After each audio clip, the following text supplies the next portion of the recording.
Well paid, I hope. Wait till you hear what it is, Osborne. All you have to do is to go to as many parties, nightclubs, restaurants, theatres, racetracks as you can, all expenses paid, and write a short report on these activities for a friend of mine. And get paid as well. And be paid for it as well. There's no catch. 2 shakes and a coffee for the big fella. Thank you. Say, you're pretty cute, you know that? Thank you, so I have been informed. You really slay me.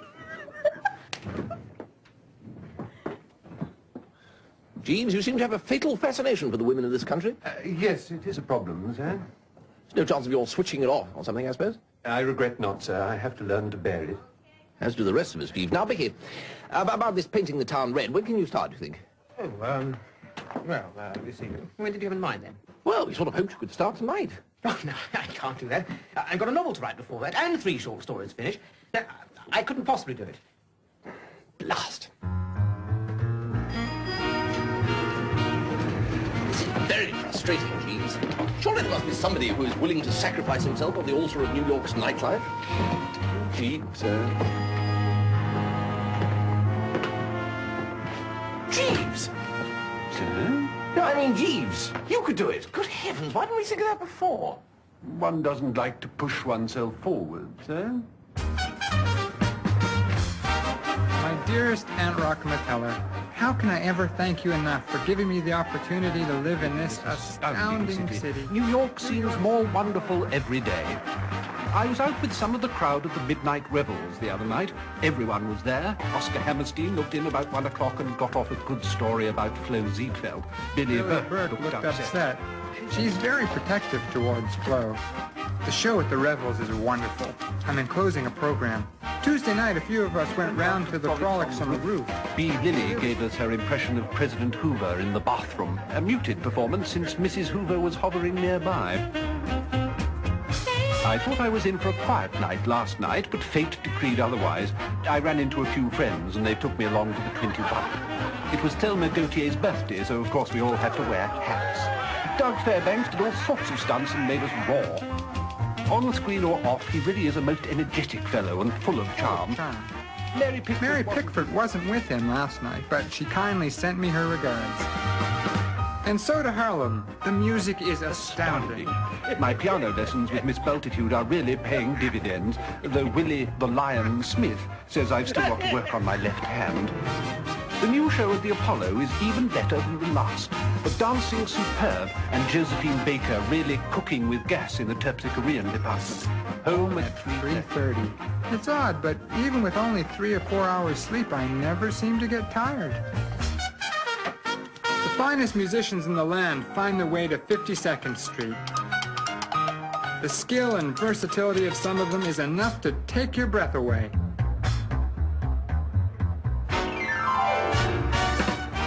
Cole Porter's new musical, The Gay Divorce, opened last night. The party afterwards was almost as good as the show itself. And of course, everybody who is anybody was there. I danced with an up-and-coming young actress called Bette Davis, who asked me to go out to the coast and try my luck in movies, but I don't think so. Coley. Coley looked tired. He told George Burns and me that rehearsals for the show had been really difficult. But like myself, he really thrives on the noise and excitement and sheer energy that is Manhattan. I must stop now. Pardon My English opens tonight, and I promised I'd be there. Your affectionate nephew, Rocky.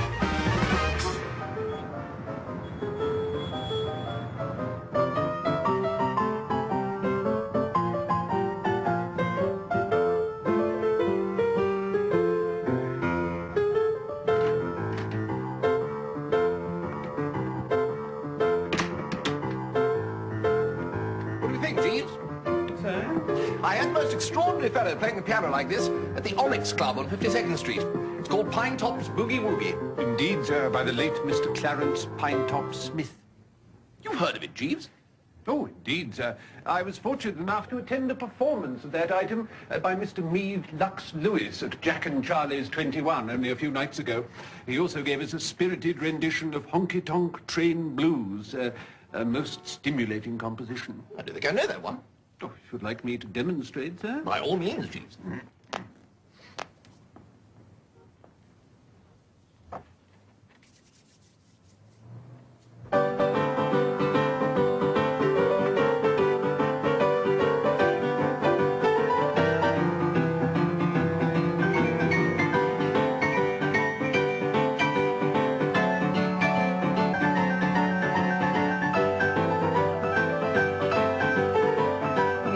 again tonight, Jeeves? Indeed, no, sir. A party of us are attending a sporting occasion.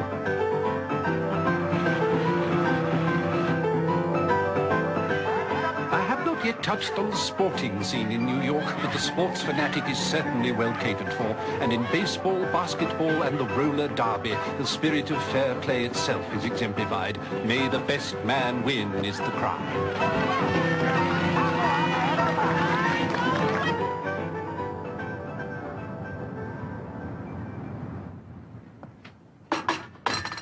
Good morning, sir. I have the distinct feeling that I've only been asleep for 10 minutes, Jeeves. What time is it? 7 o'clock, sir. 7 o'clock? Did I ask to be wakened 3.5 hours before breakfast? No, I'm sorry, sir, but Mr. Bickersteth is here, sir. He said it is a matter of the direst emergency.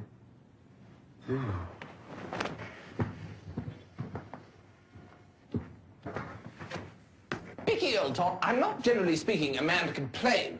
Oh, Bertie, thank God. I'm in the most frightful trouble. I don't know what to do.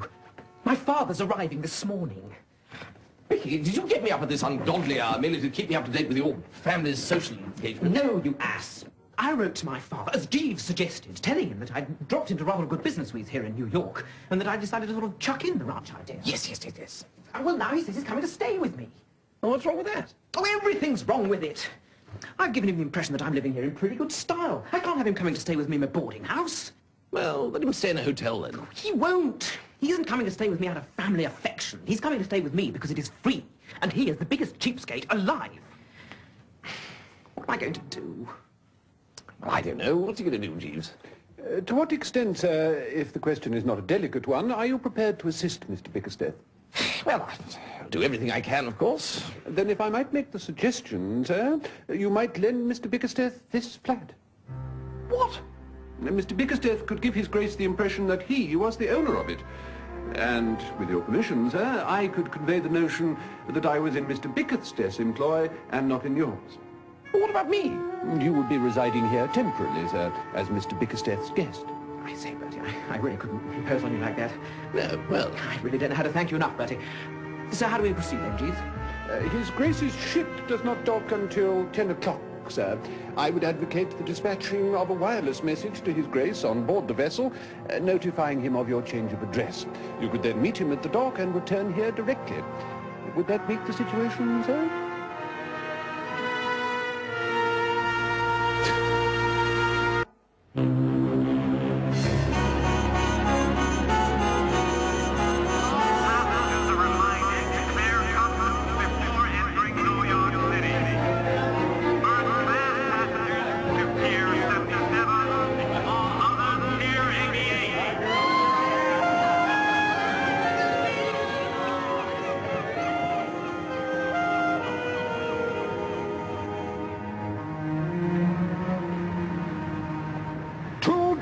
That's iniquitous. What? A journey of that thing should cost a shilling, no more. A what? From London docks to my house in Berkeley Square, 1 shilling. Your house where? can I help at all, sir? This fellow is charging me 8 shillings. What are you, some kind of cheapskate? You must be the Duke of Chiswick. Are you a newspaper man? No. No, I'm Bertie Wooster, friend of your son's. Thank God. Those reporters get in everywhere. Look, be a good chap and give this fellow what he wants, will you? I don't understand their money. I'll settle with him later. How much? 8 shillings. 8 shillings for a cab drive of a mile and a half. I swear it was only a mile and a half. Here you go, sir. Oh, thank you. How much did you give that man? Man? For bringing the bags in? Oh, I gave him a quarter.